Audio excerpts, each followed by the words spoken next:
PT ক্লাসরুমে তোমাদের সবাইকে স্বাগত। আজকে তোমাদেরকে দেখাবো ষষ্ঠ শ্রেণীর বাংলা বিষয়ে মডেল কোশ্চেন নাম্বার 7 নাম্বার সেটটি। তাহলে চলো আর দেরি না করে এবার দেখে নিই। প্রথমে আছে ফাঁকি গল্পে বর্ণিত গাছ হবে আম গাছ। পরের প্রশ্ন, গো বন্দনা হবে রাঢ় বঙ্গের কৃষিজীবী সম্প্রদায়ের উৎসব। 3 দাগে আছে দেয়াল চিত্র চর্চার পীঠস্থান হলো মানভূম। 1-4 বাংলা কাব্যজগতে দুঃখবাদী কবি হলেন হবে যতীন্দ্রনাথ সেনগুপ্ত। 1-5 ছোট হলুদ বাঘের প্রথমে বাসা ছিল হবে পাখিরালয়ে। 1-6 খুব বর্ষায় একটি পিঁপড়ে আশ্রয় নিয়েছিল হবে ঘাসের পাতা নিচে। পরের প্রশ্ন, লেগে যা নারদ নারদ, এখানে বক্তা হলো কাক। 1-8 ধাতুর সঙ্গে যে বিভক্তি যুক্ত হয় তাকে বিভক্তি। অনুসর্গ বসে শব্দের পরে। আর অভিনন্দন শব্দটিতে অভি হলো একটি উপসর্গ। 2 আছে নিচের প্রশ্নগুলো 2-1 বাক্যে উত্তর দাও। 2-1 চলন্ত লরির দৃষ্টি আকর্ষণের জন্য লেখক কি করেছিলেন? চলন্ত লরির দৃষ্টি আকর্ষণের জন্য লেখক তার টর্চ বাতিটা জ্বালিয়ে নিয়ে প্রাণপণে ঘুরিয়েছিলেন। 2 আছে বৃষ্টি কোথা থেকে পাতা আর পিঁপড়ের কথা শুনছিল? মেঘের আড়াল থেকে। 2-3 নদী নদী কোথায় যাও, কোন ব্রতে এই চাওয়া ভাদুলি ব্রত। 2-4 কার চিঠি পাওয়ায় কবির মনে হয়েছে নিখিল বিশ্ব তাকে চিঠি পাঠিয়েছে? উত্তরটি হবে খোকা ভাইয়ের চিঠি পাওয়ায় কবির মনে হয়েছে নিখিল বিশ্ব বুঝি তাকে চিঠি পাঠিয়েছে। 2-5 নবনীতা দেবসেনের প্রথম প্রকাশিত বইয়ের নাম প্রথম প্রত্যয়। 2-6 ধান শব্দটি কোন শব্দ থেকে এসেছে? হবে ধান্য শব্দ। 2-7 হিজিবিজ কে?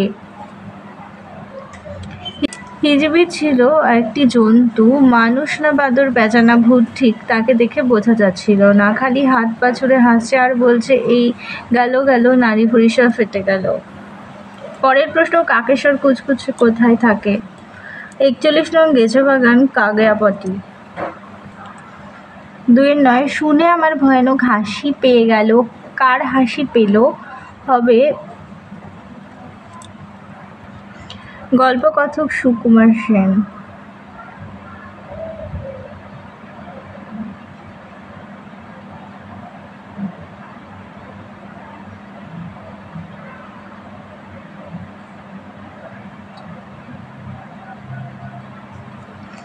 পরের প্রশ্ন দেখো, আদ্যপ্রত্যয় কি? উপসর্গের অন্য একটি নাম হচ্ছে আদ্যপ্রত্যয়। এবার চলে যাই 3 দাগে। 3-এ বলেছে নিচে যে কোনো একটি প্রশ্নের উত্তর দাও। 3-1 এই রাস্তার ওপরই এক ভারী মজার দৃশ্য দেখা যায়, কার লেখা কোন রচনার অংশ? আর মজার দৃশ্যটি কেমন তার নিজের ভাষায় লেখো। সাহিত্যিক সুভাষ মুখোপাধ্যায় তার মরশুমী দিনের নামক রচনায় জানিয়েছেন যে গরমকালে চারিদিকে হাওয়া যখন আগুনের মতো তেতে থাকে তখন রাস্তা দিয়ে চলতে চলতে মনে হয় দূরে রাস্তার ওপর যেন জল চিকচিক করছে আর রাস্তার পাশের গাছপালার ছায়া ওই জলে পড়ছে, কিন্তু কাছে গেলেই কোথাও জল বা ছায়া দেখা যায় না, ঠিক যেন মরুভূমির মরীচিকা। এই দৃশ্যটিকে লেখক ভারী মজার দৃশ্য বলেছেন। 3-2 আছে ভূত ছাড়া কিছু না, কার লেখা কোন রচনার অংশ? এখানে বক্তাকে তার এমন মনে হওয়ার কারণ কি? লেখক একটি বেবি অস্ট্রিন গাড়িতে উঠে বসেন, তারপর চালককে লক্ষ্য করে যখন গন্তব্যস্থানের কথা বলতে যাবেন দেখলেন চালকের আসন শূন্য। তিনি হা হয়ে তাকিয়ে রইলেন, তার চোখ দুটি ঠিকরে বেরিয়ে আসতে চাইছিল, শার্টের কলারটা যেন গলায় চেপে বসেছে, আঙুলগুলো অবশ হয়ে গেছে, শীতের রাতেও গা দিয়ে ঘাম ঝরতে লাগলো, ইঞ্জিনও বন্ধ রয়েছে, তবুও সঠিক এক পথেই গাড়ি চলছে। তখনই লেখক অর্থাৎ বক্তা বুঝতে পারলেন যে এটা ভূতের কাণ্ড ছাড়া আর কিছু হতে পারে না। 4-এর 1 দাগ। বাঘ কবিতাটি অবলম্বনে ছোট্ট বাঘের রাগ, দুঃখ ও কর্মকাণ্ডের বর্ণনা দাও। নবনীতা দেবসেনের বাঘ কবিতায় একটি বাঘছানার কর্মকাণ্ডের পরিচয় পাওয়া যায়। একটি ছোট্ট বাঘ ডেরা বেঁধেছিল পাখিরালয়ে, কিন্তু সেখানে সে কোনো শিকার পেল না, কারণ সেখানে ছিল শুধু পাখি আর পাখি। কোনো ছাগল, ভেড়া বা হরিণ সেখানে ছিল না। সে তাহলে খাবে কি? এমন স্থানে কেউ কি ডেরা বাঁধে? এই ভেবেই ছোট্ট বাঘের মনে খুব রাগ জমেছে। সে পাখি ধরতে যেই লাফাতো, অমনি পাখিরা কিচিরমিচির করে দানা ছড়িয়ে উড়ে পালাতো। তাতে সে আরও রেগে যেত। কোনো শিকার না পেয়ে তার খিদে আরও বেড়ে যেত। তখন মনের দুঃখে সে একদিন নদীর পাড়ে গেল।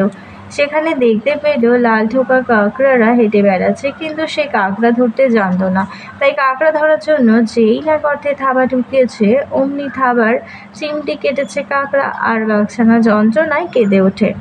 সে যাত্রায় বাঘ বাবা তাকে কাঁকড়াদের হাত থেকে মুক্ত করে। মনের দুঃখে বাঘের ছানা কাদায় নেমে মাছ ধরতে গেলে বাঘজননী তাকে তিরস্কার করেছে।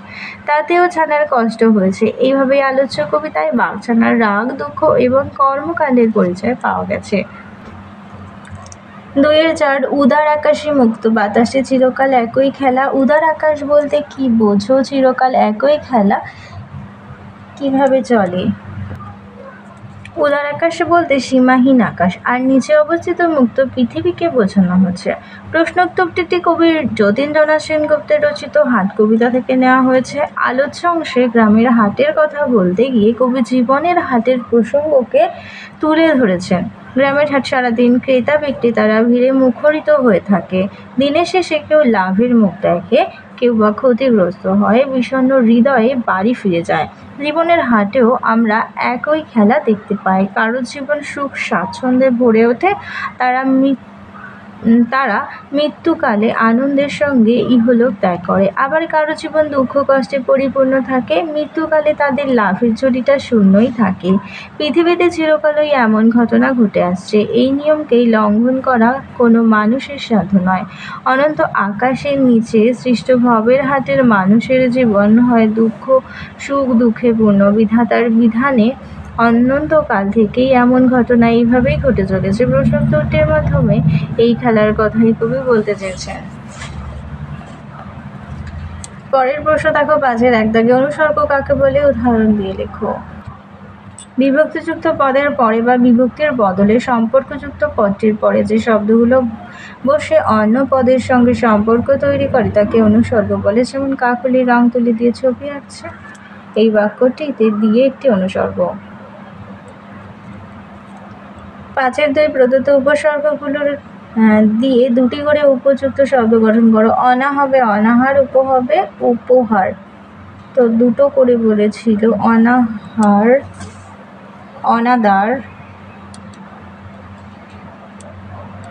আর উপহার আরেকটি হবে উপকার।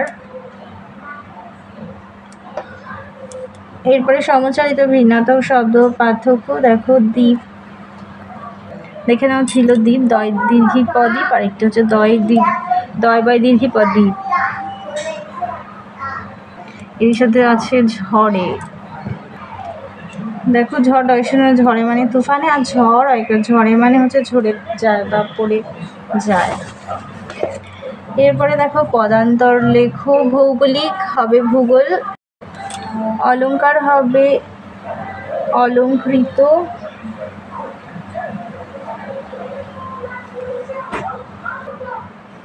ঝড় হবে ঝোড়ো, বৎসর হবে বাৎসল্য। এরপরে দেখো অনুসর্গ খুঁজে নিয়ে লিখতে বলেছে। তো দেখো জল ব্যতীত মাছ বাঁচতে পারে না, তো এখানে অনুসর্গ হবে ব্যতীত। বিদ্যাসাগর কর্তৃক বিধবা প্রচলিত হয়েছিল, তো এখানে কর্তৃক দ্বারা হচ্ছে অনুসর্গ হচ্ছে। আর কেউ এসে ছিল দোকানের জন্য, মাল তুলতে হবে জন্য, আর তার চেয়ে বাঘের পেটের মধ্য দিয়ে স্বর্গে যাওয়া ঢের শর্টকাট। এটি হবে এটি হবে মধ্য।